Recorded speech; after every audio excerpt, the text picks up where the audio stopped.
आणि आता पाहूयात तुमच्या आमच्या कामाच्या बातम्या।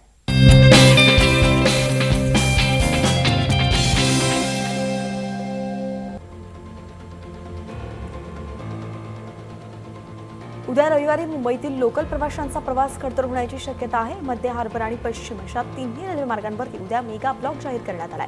माटुंगा मुलुंड अप आणि डाऊन धीम्या मार्गावरती सकाळी 11:05 ते दुपारी 3:55 ब्लॉक राहील।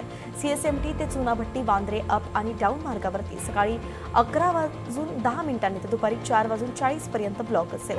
गोळेगाव ते वांद्रे अप आणि डाऊन मार्गावरती सकाळी 10:30 ते दुपारी 3:30 वाजेपर्यंत ब्लॉक घेण्यात येईल। त्यामुळे सीएसएमटी वांद्रे सीएसएमटी दरम्यानच्या सर्व फेऱ्या पूर्णपणे रद्द राहतील। तर मध्य रेल्वेवरील धीम्या गाड्या जलद मार्गावरती वळवल्यामुळे काही स्थानकांवरती गाड्या थांबणार नाहीत।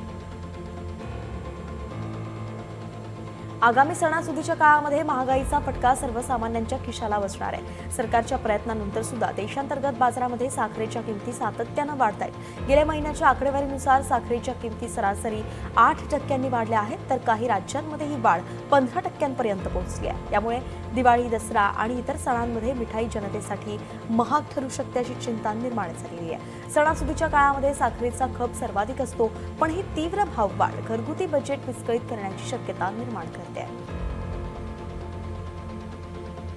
डिझेल, साखर, पॅकिंग साहित्य तसंच दूध खरेदी दरात झालेल्या वाढीमुळे उत्पादन खर्चात मोठी वाढ झाली आहे। त्यामुळे दूध विक्री दरात प्रति लिटर 2 रुपयांची वाढ करण्याचा निर्णय घेण्यात आलेला आहे। शिवाय विविध दुग्धजन्य पदार्थांच्या विक्रीमध्ये दरात सुद्धा 10% वाढ करण्यात येणार आहे। हे नवे दर 11 तारखेपासून लागू होणार आहेत।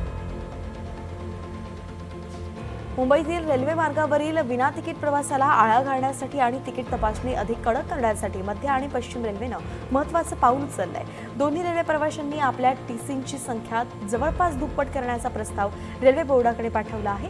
सध्या 1400 टीसी कार्यरत आहेत। 2800 कर्मचाऱ्यांची आवश्यकता आहे। सध्या 1100 टीसी कार्यरत असून 2300 ते 2400 कर्मचाऱ्यांची आवश्यकता आहे। एसटी महामंडळानं यावर्षी गौरी गणपती निमित्त कोकणात जाणाऱ्या प्रवाशांसाठी 5220 साधा बस चालवण्याचा निर्णय घेतलाय। 7 ते 25 सप्टेंबर या कालावधीमध्ये मुंबई, ठाणे, पालघर आणि सप्टेंबर आणि या परिसरातून कोकणातील विविध मार्गांवरती या विशेष बस धावणार आहेत। दरम्यान गणेशोत्सवाच्या पार्श्वभूमीवरती प्रवाशांची वाढती गर्दी लक्षात घेऊन पश्चिम रेल्वेकडून विविध मार्गांवरती विशेष रेल्वेगाड्या चालवण्यात येत आहेत। त्याअंतर्गत विश्वामित्री, रत्नागिरी आणि रत्नागिरी दरम्यान सुद्धा विश्वामित्री विशेष गाड्या चालवण्यात येत आहेत। अकासा एअर कंपनी पुढील 3 वर्षांमध्ये 500हून अधिक वैमानिकांची भरती करण्यात येणार आहे। याशिवाय कंपनीच्या ताफ्यामध्ये दरवर्षी 12पेक्षा अधिक नवी विमानं दाखल होणार आहेत। कंपनीच्या विस्तार आराखड्यानुसार बोईंगकडून विमानांचा पुरवठा नियमितपणे सुरू झाल्यानंतर ताफ्याचा वेगाने विस्तार केला जाणार आहे आणि यासाठी मोठ्या प्रमाणात प्रशिक्षित वैमानिकांची आवश्यकता भासणार आहे। भरती प्रक्रिया हाती घेण्यात आलेली आहे। गेल्या काही काळामध्ये बोईंग विमानांच्या वितरणामध्ये झालेल्या विलंबामुळे भरती प्रक्रियेला मर्यादा आल्या होत्या। मात्र आता विमानांची उपलब्धता सुधारित असल्याने कंपनीनं पुन्हा भरतीला गती दिली आहे। मुंबईकरांच्या प्रवासाला मोठा दिलासा मिळणार आहे। मेट्रो 2 ब मार्गिकेतील अंधेरी पश्चिम ते सारस्वत नगर हा दुसरा टप्पा मार्च 2027 मध्ये प्रवाशांसाठी खुला करण्याचं नियोजन आहे। हा टप्पा सुरू झाल्यानंतर मीरा भाईंदर ते सांताक्रूज पश्चिम असं थेट प्रवास शक्य होणार आहे। तर MMRDA मोनोरेलसाठी सुद्धा चेंबूर मेट्रो स्थानक लवकरच सुरू करण्याच्या तयारीत आहे। मंडाले डायमंड गार्डन हा पहिला टप्पा, अंधेरी पश्चिम सारस्वत नगर हा दुसरा टप्पा, डायमंड गार्डन ते सारस्वत नगर हा तिसरा टप्पा असेल।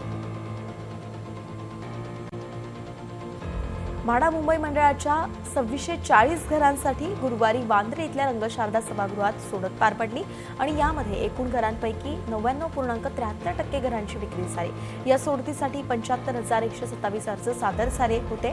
मध्यम आणि उच्च गटातील महागड्या घरांना प्रतिसाद कमी मिळाला होता। 304 घरांसाठी 0 प्रतिसाद मिळाला होता। त्यामुळे प्रतिसाद न मिळालेली महागडी घरं सोडतीमध्ये सर्वसाधारण प्रवर्गासाठी वळवण्यात आली आहेत। परिणामी यावेळी घरं प्रचंड महाग असताना सुद्धा सोडतीत केवळ 7च घरं शिल्लक राहिली आहेत। मंडळाच्या 2640 घरांच्या सोडतीतील घरं प्रचंड महाग असल्यानं म्हाडावरती टीकाही झाली। परिणामी सोडत प्रक्रिया सुरू असताना विक्रोळीतील घरांच्या किमती 7.5% कमी करण्याची नामुष्की मंडळावरती ओढावली। किमती कमी करून सुद्धा घरांना प्रतिसाद मिळाला नाहीच।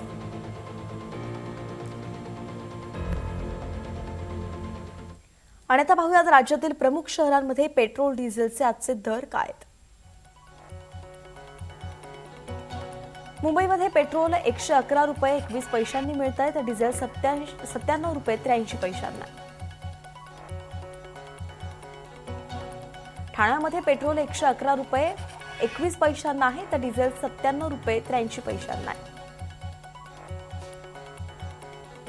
नाशिकमध्ये पेट्रोल 112 रुपये 44 पैशांना आहे तर डिझेल 99 रुपये 7 पैशांना आहे. नागपूरमध्ये पेट्रोल 111 रुपये 80 पैशांना मिळत आहे तर डिझेल 98 रुपये 48 पैशांना मिळेल. आणि छत्रपती संभाजीनगरमध्ये आज पेट्रोल 112 रुपये 44 पैशांना मिळत आहे आणि डिझेल 99 रुपये 7 पैशांना आहे.